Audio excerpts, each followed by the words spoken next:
சகாயம் கமிட்டியோடைய ரிப்போர்ட்டை தமிழ்நாடு மெட்ராஸ் ஹைகோர்ட்டில் வந்து இன்றைக்கி தாக்கல் செய்திருக்கிறோம்.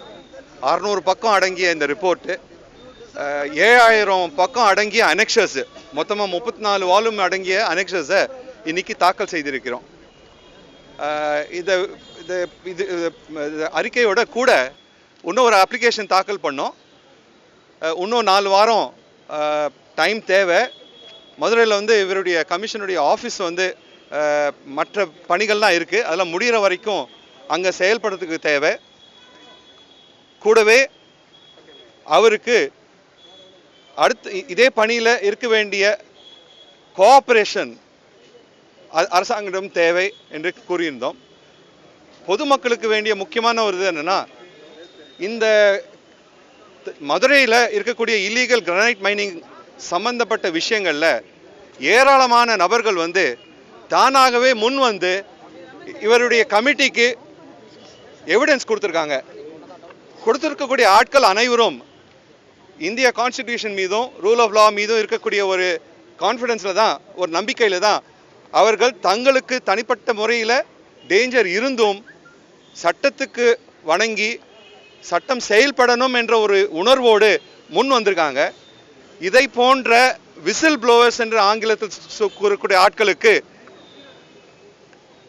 பாதுகாப்பு தேவை என்று நாங்கள் கூறியிருந்தோம். அதை தவிர்த்து வந்தவர்களுக்கு முக்கியமான இருக்கக்கூடிய சகாயம் அவர்களுக்கும் அந்த கமிட்டியில் இருக்கக்கூடிய மற்றவர்களுக்கும் த்ரெட் பர்செப்ஷன் இருக்கு, பாதுகாப்பு வேண்டும் என்று கூறியிருந்தோம். ஆகையால் இந்த பின்னணியில் உயர்நீதிமன்றத்தில் நாங்கள் ஒரு மனு தாக்கல் செய்து இவர்களுக்கு அடுத்த 4 வாரம் நீடிக்க உத்தரவு வேண்டும். அதை தவிர்த்து பாதுகாப்பு வேண்டும். விசில் ப்ளோவர்ஸ் என்று இருக்கக்கூடிய எவர் இருந்தாலும் சட்டத்தில் மீது இருக்கக்கூடிய நம்பிக்கை காரணமாக முன் வந்தவர்களுக்கும் பாதுகாப்பு வேண்டும் என்று நாங்கள் கூறியிருந்தோம். அதை கொடுக்க வேண்டும். அதை பற்றி அரசாங்கம் கருத வேண்டும் என்று நீதிமன்றம் கூறியிருக்கின்றது.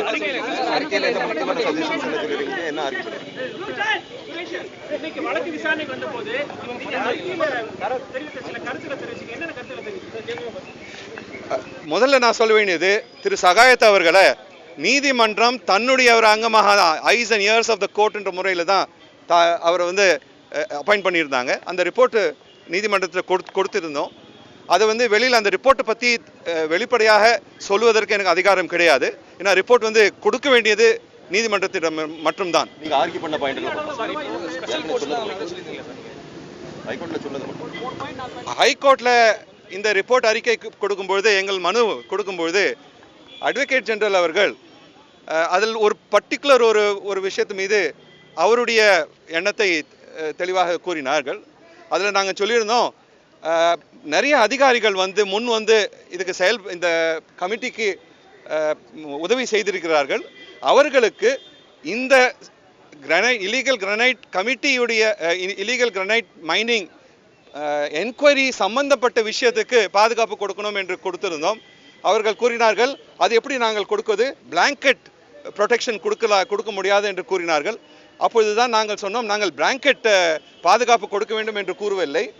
இந்த கடந்த 20 ஆண்டு காலமாக இல்லீகல் கிரானைட் மைனிங் நடந்து கொண்டிருக்கின்றது. இதே நீதிமன்றம் இந்த விசாரணை அப்பாயிண்ட் பண்ணும் பொழுது கூறியிருக்கிறார்கள், அரசாங்கத்தில் இருக்கக்கூடிய உயர் அதிகாரிகள், அரசாங்கத்தில் இருக்கக்கூடிய மற்ற பொலிட்டிக்கல் எக்ஸிக்யூட்டிவ் என்று கூடிய நபர்கள் 20 ஆண்டு காலமாக தங்களுக்கு தெரிந்தும் இப்படி இருக்கிறது என்றால் அனைவருடைய கூட்டு இல்லாமல் செய்ய முடியாது என்று கூறினார்கள்.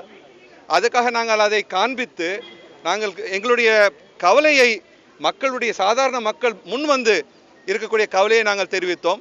நாங்கள் என்ன அப்பொழுதுதான் நீதிமன்றத்தில் வாதாடும் பொழுது ஒரு இஷ்யூ வந்துச்சு. நாங்கள் வந்து எதுக்கு சொல்கிறோன்னா, கடந்த 20 ஆண்டு காலமாக அரசாங்கத்தில் இருக்கக்கூடிய நிறைய அதிகாரிகளும் சரி, வெவ்வேறு தருணத்தில் இருக்கக்கூடிய மந்திரிகளும் சரி, மற்ற பொலிட்டிக்கல் எக்ஸிக்யூட்டிவ் என்று கூறக்கூடிய ஆட்கள் நிறைய பேர் இதில் இன்வால்வ் ஆகியிருக்காங்க. இப்படி இருக்கக்கூடிய பின்னணியில் தான் நாங்கள் கேட்டோம். நாங்கள் ஒரு இது முன் வச்சிருக்கோம். ஒரு ஸ்பெஷல் இன்வெஸ்டிகேஷன் டீம் தேவை. இது வந்து இண்டிபெண்ட்டாக இருக்கணும், சிபிஐக்கு அடியில் இருக்கணும் அப்படின்ற ஒரு ரெக்கமெண்டேஷன் கொடுத்ததை வந்து நாங்கள் படித்து காமிச்சோம் கோர்ட்டில். தனியாக நீதிமன்றங்கள் தனியாக ஸ்பெஷல் கோர்ட்ஸ் ஃபார் மைனிங் கேசஸ்னு அப்பாயிண்ட் பண்ணணும் அப்படின்ட்டு நாங்கள் சொல்லியிருக்கிறோம். அது காண்பித்தோம். அதை பற்றி நீதிமன்றம் எந்த வகையான கருத்தும் தெரிவிக்கவில்லை. அதை பற்றி பின்னாடி தான் நாம் கருத முடியும் என்று கூறினார்கள். நாங்கள் நிர்ணயம் எடுப்பதற்காக கூறவில்லை. ஏன் பாதுகாப்பு தேவை என்ற ஒரு விஷயத்தை நிரூபிப்பதற்காக நாங்கள் கூறியதை நாங்கள் படித்து காமிச்சோம். இந்த அறிக்கை வந்து கவர்மெண்ட் கொடுக்கலாமாங்கிறது என்ன கோர்ட் முடிவு? அறிக்கை இல்லை, கோர்ட்டுடைய ஆர்டர் என்னன்னா, அறிக்கையை வெவ்வேறு அரசாங்க கவர்மெண்ட் டிபார்ட்மெண்ட்ஸ் இந்த வழக்கில் இருக்காங்க.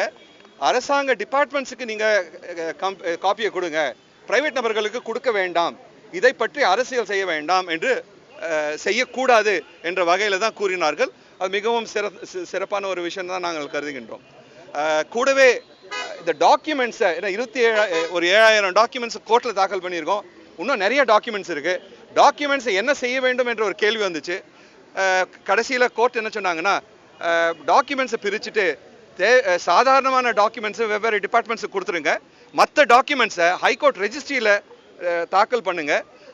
தமிழ்நாடு அரசாங்கம் 8 வாரத்துக்குள்ள அவங்களுடைய கருத்தை தெரிவிப்பாங்க.